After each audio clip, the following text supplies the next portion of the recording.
Before Vietnam, the United States believed it understood war, bigger armies, more firepower, total dominance. But Vietnam proved something the Pentagon was not prepared for. A weaker enemy could defeat the most powerful military on Earth without ever winning a traditional battle. And the lessons from Vietnam would quietly reshape every American war that followed. Vietnam did not just end a war. It forced the United States to completely rethink how wars are fought, strategy, military doctrine, public opinion, even how soldiers operate on the battlefield. Today, we're going to explore the 4 major ways Vietnam permanently changed American warfare, and why many of those lessons still shape U.S. military strategy today. If you enjoy deep dives into American military history, consider leaving a like. It helps the channel reach more history enthusiasts. It begins with a belief. For decades, the United States entered wars with the simple assumption: superior power wins. More soldiers, more firepower, better technology. Victory would follow. This belief had worked before. In World War II, overwhelming force crushed powerful enemies across Europe and the Pacific. In Korea, American firepower and logistics stabilized the battlefield against a massive communist advance. The formula seemed proven.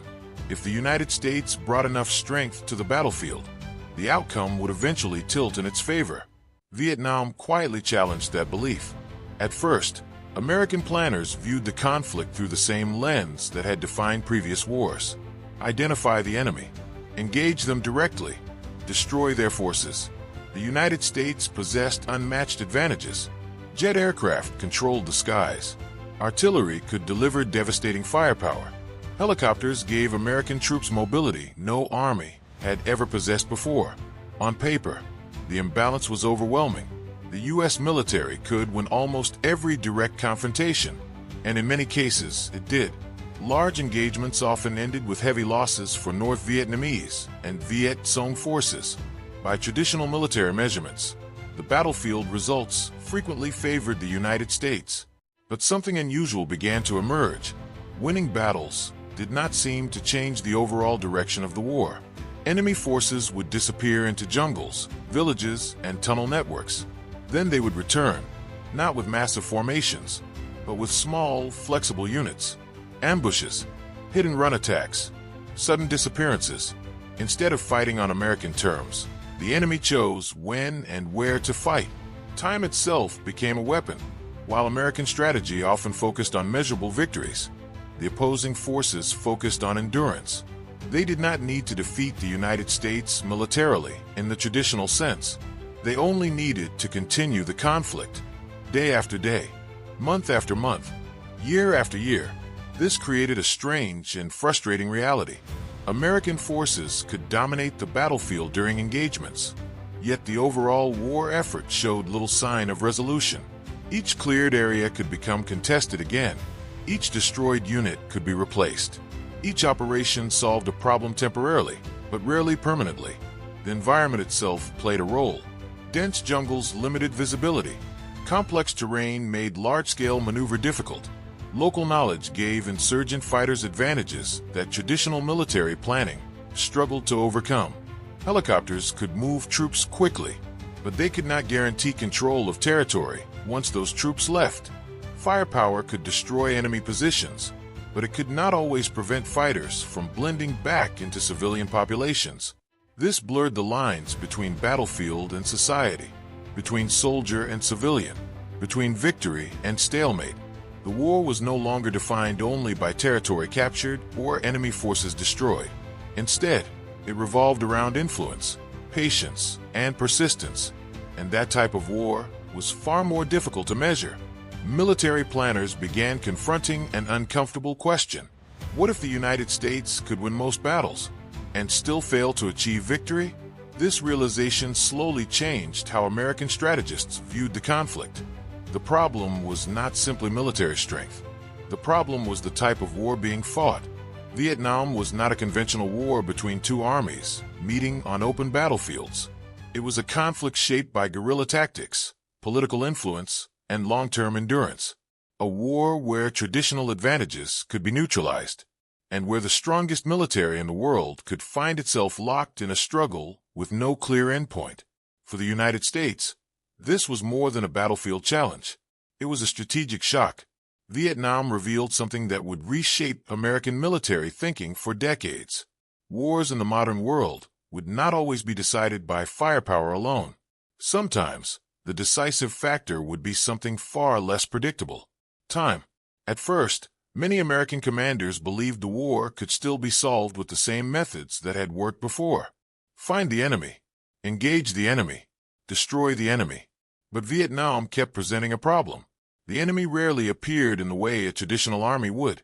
There were no clear front lines stretching across the map, no permanent battlefields, no predictable movements of large divisions preparing for open combat. Instead, the war unfolded in fragments. A patrol moving through a quiet village, a convoy traveling along a narrow road, a helicopter landing in a clearing surrounded by dense jungle, and then suddenly an attack. Shots from hidden positions, explosions along a roadside, an ambush that lasted only minutes before the attackers vanished again into the landscape. The enemy was everywhere, and nowhere at the same time.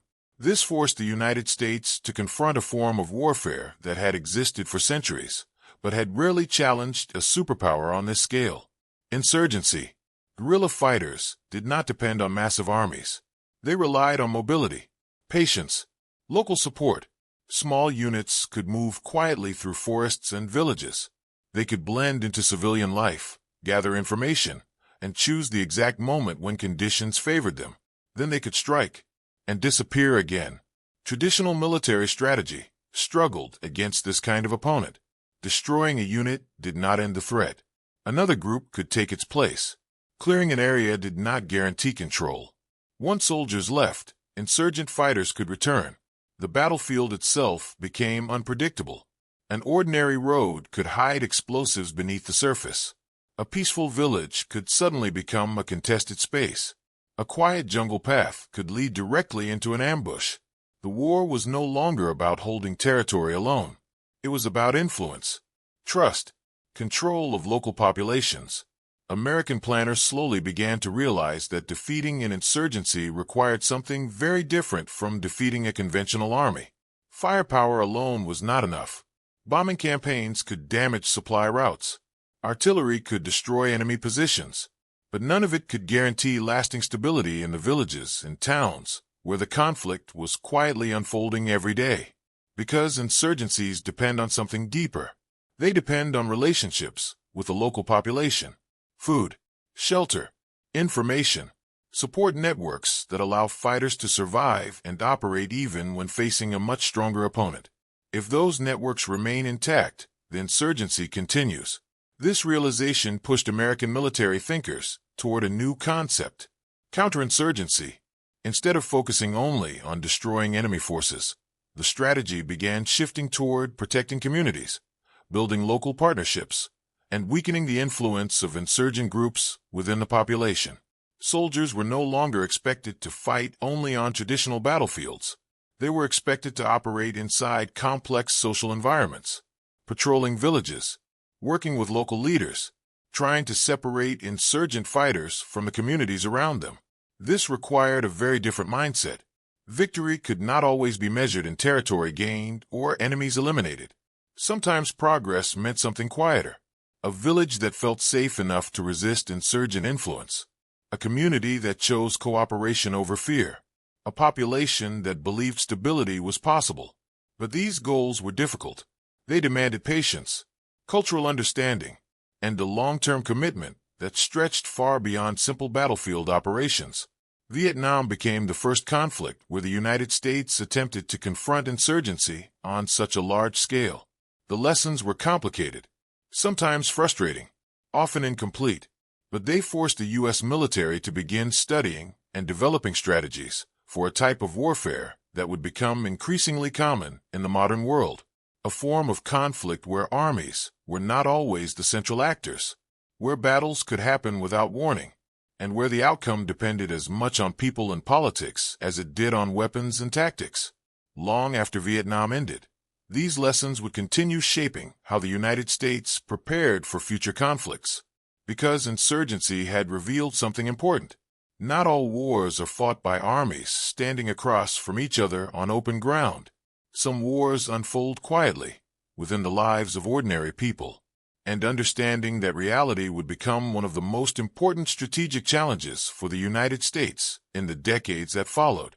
For most of American history, wars happened far away from everyday life. Battles were fought overseas. Reports arrived days or weeks later. Newspapers printed summaries. Radio delivered updates. But the images were distant, abstract. Most Americans experienced war through numbers and headlines rather than through the sights and sounds of the battlefield. Vietnam quietly changed that. For the first time, a war entered American living rooms almost every night. Television cameras followed soldiers through muddy fields and dense jungle paths. Helicopters lifted troops into remote landing zones, while reporters watched from nearby hills. Smoke rose over distant villages. Stretchers carried wounded soldiers toward waiting aircraft.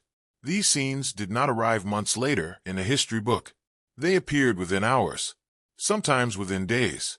The distance between battlefield and home began to shrink. Families eating dinner in quiet suburbs could suddenly watch footage from thousands of miles away. Young soldiers moving cautiously through unfamiliar terrain. Explosions echoing across valleys. Reporters speaking calmly into microphones while helicopters thundered overhead. War was no longer just a strategic discussion among generals and policymakers. It had become something visible, something immediate, something personal. Every evening broadcast carried pieces of the conflict back across the Pacific. Short clips, field reports, images captured by journalists moving alongside military units. For many Americans, this was the first time they had ever seen modern war unfold in such a direct way. The camera did not explain strategy. It did not present long geopolitical analysis. It simply showed moments. A patrol moving through tall grass. A village after a firefight. Soldiers resting beside their equipment while waiting for the next mission. These fragments slowly formed a picture in the public mind. And that picture did not always match official descriptions of steady progress. Some broadcasts showed difficult operations. Others showed the human cost of a long and uncertain conflict. The result was subtle but powerful. Public perception of the war began forming not only through speeches and government briefings, but through images that people could see for themselves. Television had created a new connection between the battlefield and the public, and that connection carried consequences. Military strategy had always been influenced by political leadership, but Vietnam introduced a new factor. Public opinion shaped in real time.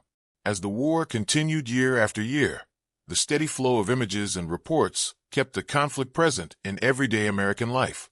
Students discussed it on college campuses. Families debated it around kitchen tables. Commentators analyzed it on evening news programs. The war was no longer something distant and unseen. It had become part of the national conversation. Military planners began recognizing something important. In modern conflicts, success on the battlefield alone might not be enough. Sustaining public support could become just as critical as sustaining military operations. A war required more than logistics and firepower. It required confidence, belief that the effort had purpose and direction. Television did not create disagreement or debate by itself, but it made the war impossible to ignore. Every image carried the quiet reminder that the conflict was ongoing. That American soldiers were still operating in distant jungles, that the war had no clear ending in sight. For the first time in American history, a prolonged conflict was unfolding under the constant observation of the public. Vietnam revealed something that future military planners would never forget. Modern wars would not take place only on battlefields. They would also unfold in the realm of perception, in the way events were seen, understood, and interpreted by the society supporting the effort. Information had become part of the battlefield, and managing that reality would become one of the most complex challenges of warfare in the modern era. When the war in Vietnam finally came to an end, the United States faced a difficult question. What now? The conflict had lasted for years. Thousands of missions, thousands of operations, and yet the war had exposed weaknesses that many American military leaders had never expected to confront. Vietnam was not just another chapter in military history. It was a turning point. For the first time in generations, the United States began to carefully examine how its military operated, trained, and prepared for future conflicts. And the conclusions would reshape the entire force. One of the most immediate changes came in the structure of the military itself. During Vietnam, many American soldiers had been drafted through the selective service system. Young men across the country were called into service, often with limited training before deployment. This system created enormous pressure on the military. Units rotated constantly. Experience was uneven. Morale sometimes suffered as soldiers counted the days until their tours ended. After the war, the United States made a historic decision. The draft would end. In its place, the country would build a fully professional volunteer military. From that moment forward, the armed forces would be made up of men and women who chose to serve. Training standards increased. Professional development expanded. The goal was clear: create a force that was smaller, but far more prepared, disciplined, and adaptable. But structural change was only the beginning. Vietnam had also revealed problems in strategy and battlefield coordination. Large-scale operations had often struggled against smaller, flexible enemies. Communication between different branches of the military was not always smooth. Air power, ground forces, and intelligence systems sometimes operated with limited integration. In response, American military planners began developing a new approach: joint operations. The idea was simple but powerful. Every branch of the military would train to operate together seamlessly. Army units, naval forces, air power, intelligence networks, and later cyber capabilities would function as one coordinated system. Technology also became a major focus: precision-guided weapons, advanced surveillance, satellite communication, new aircraft and armored vehicles designed for speed and flexibility. The goal was not just power, it was precision and coordination. Military education evolved as well. Officers began studying past conflicts in greater detail. Vietnam became a case study, not only for what had gone wrong, but for what future leaders needed to understand about modern warfare: strategy, logistics, political realities, public perception. All of it became part of the lessons learned. Over time, these changes began shaping a very different military. The United States that entered the late 20th century possessed a force designed for speed, coordination, and professional expertise. A military prepared not only for conventional wars, but for complex global operations. Many of the structures that define the modern U.S. military today trace their origins back to the difficult lessons of Vietnam. The war had exposed problems, but it had also forced transformation. Quietly, methodically, the American military rebuilt itself, not by forgetting Vietnam, but by studying it, and by ensuring those lessons would shape every future generation of soldiers and leaders. Because wars do not only test strength, they test understanding. Vietnam revealed how complex modern warfare could be, how power alone was not always enough, and how the greatest changes often happen after the fighting ends. Even today, decades later, echoes of that conflict still influence how the United States prepares for the challenges of the future. If you found this exploration of military history interesting, consider leaving a like on the video. It helps more people discover stories like this. And if you enjoy learning how past conflicts shape the world we live in today, there are many more stories waiting to be explored.